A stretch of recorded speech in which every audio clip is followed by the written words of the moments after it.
Hello friends, welcome to Manju Cafe. உணவே மருந்து மருந்தே உணவு. இன்னைக்கு நம்ம முட்டை குழம்பு எப்படி செய்யறதுன்னு பாப்போம். செய்ய தேவையான பொருட்கள் 10 சின்ன வெங்காயம் பொடியா நறுக்கி வச்சுக்கோங்க. 3 மீடியம் சைஸ் தக்காளி அதையும் பொடியா நறுக்கி வச்சுக்கோங்க. அப்புறம் மசாலா ஐட்டம்ல குழம்பு பொடி இதுல 2 ஸ்பூன் நான் போட போறேன். உங்ககிட்ட குழம்பு பொடி இல்லைன்னா 1 ஸ்பூன் மிளகாய் பொடி 1 ஸ்பூன் மல்லிப்பொடி எடுத்து வச்சுக்கோங்க. அப்புறம் கொஞ்சமா மஞ்சத்தூள், இஞ்சி பூண்டு பேஸ்ட் 1 ஸ்பூன், தாளிக்கிறதுக்கு சோம்பு, கருவேப்பிலை. ஒரு கடாயில நல்லெண்ணெய் ஊற்றிருக்கேன் 2 ஸ்பூனு. எண்ணெய் நல்லா காஞ்சிருச்சு. இப்போ சோம்பு சேர்த்துக்கலாம். சோம்பு நல்லா வெடிக்கட்டும். அப்புறமா கருவேப்பிலை சேர்த்துக்கலாம். இப்போ வெங்காயம் சேர்த்துக்கலாம்.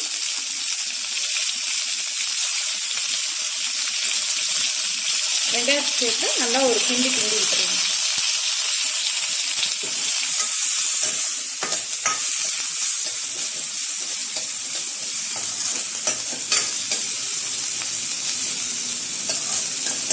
வெங்காயம் நல்லா வதங்கிடுச்சு. இப்போ இதுல 1 ஸ்பூன் இஞ்சி பூண்டு பேஸ்ட் போட்டுக்கலாம். இஞ்சி பூண்டு பேஸ்டோட பச்சை வாசனை போயிடுச்சு. இப்போ நம்ம தக்காளி சேர்த்துக்கலாம்.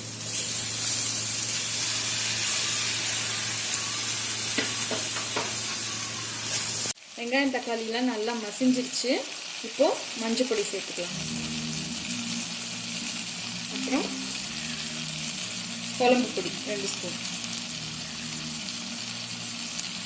உங்களுக்கு காரம் பத்தலைன்னா இது கூட தனி மிளகாய் பொடியும் சேர்த்துக்கலாம். இப்போ தேவையான அளவு தண்ணி ஊற்றி கொதிக்க வச்சுக்கலாம். இப்போ இதுக்கு தேவையான அளவு உப்பு சேர்த்துக்கலாம். குழம்பு நல்லா கொதிச்சிருச்சு. நான் சொல்ல மறந்துட்டேன், கடைசியா தேங்காய் ஒரு 1/4 மூடி தேங்காயை எடுத்து அரைச்சு போட்டுருங்க. குழம்பு நல்லா கொதிச்சிருச்சு. இப்போ நம்ம முட்டையை உடைச்சு ஊத்திடலாம். நான் 4 முட்டை உடைச்சு ஊத்த போறேன். உங்க வீட்டுக்கு எவ்வளவு தேவையோ அந்த அளவுக்கு நீங்க ஊத்திக்கோங்க. உடைச்சு ஊத்தலாம்.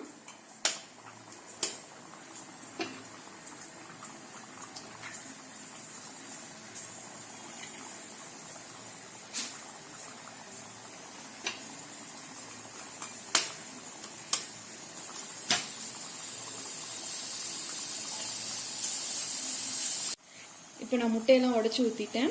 இப்போ இதில் கரண்டிலாம் போடாமல் ஒரு 5 மினிட்ஸ் அப்படியே விட்டுருங்க. மூடி வச்சு வேக வச்சிடலாம். சுவையான முட்டை குழம்பு ரெடி ஆயிடுச்சு. இதே மாதிரி உங்கள் வீட்லேயே நீங்கள் ட்ரை பண்ணி எப்படி இருந்ததுன்னு எங்களுக்கு கமெண்ட் பண்ணுங்கள். இது போன்ற நிறைய வீடியோக்களுக்கு எங்கள் சேனலுக்கு சப்ஸ்கிரைப் பண்ணுங்கள். இந்த வீடியோ உங்களுக்கு பிடிச்சிருந்தா லைக் பண்ணுங்கள். தேங்க்யூ.